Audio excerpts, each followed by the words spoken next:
ಪ್ರಸಿದ್ಧವಾದ ರಾಗಿಗುಡ್ಡ ದೇವಸ್ಥಾನದ ಹಿಂದಿರೋ ಕಥೆ ಏನೋ ಗೊತ್ತಾ?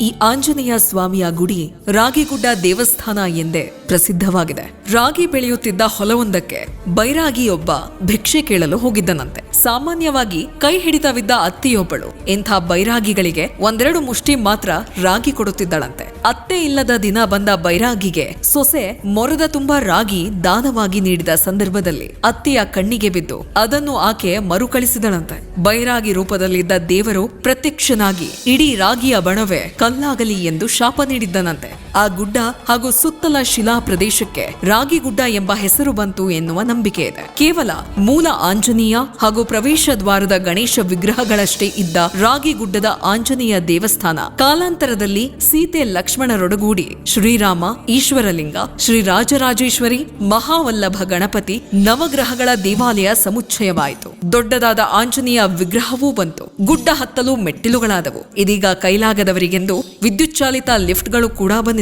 ಭಕ್ತಾದಿಗಳ ನೆರವಿನಿಂದ ಕಲ್ಯಾಣ ಮಂಟಪ, ಪ್ರವಚನ ಮಂದಿರಗಳು ನಿರ್ಮಾಣವಾದವು. ನಿತ್ಯ ಅನ್ನದಾಸೋಹ ಕಾರ್ಯಕ್ರಮವು ಚಾಲ್ತಿಗೆ ಬಂತು. ಈ ಭಾಗದ ಹಿಂದೂ ಆಸ್ತಿಕ ಜನರ ಒಂದು ಮುಖ್ಯ ತಾಣವಾಗಿ ರಾಗಿಗುಡ್ಡ ಪರಿವರ್ತನೆ ಆಯಿತು. ಇನ್ನೂ ಅನೇಕ ಪುರಾಣ ಕಥೆಗಳನ್ನ ನಿಮ್ ಜೊತೆ ಶೇರ್ ಮಾಡ್ಕೊಳ್ತೀನಿ. ನಾನು ನಿಮ್ಮ RJ ಮಾಧುರಿ.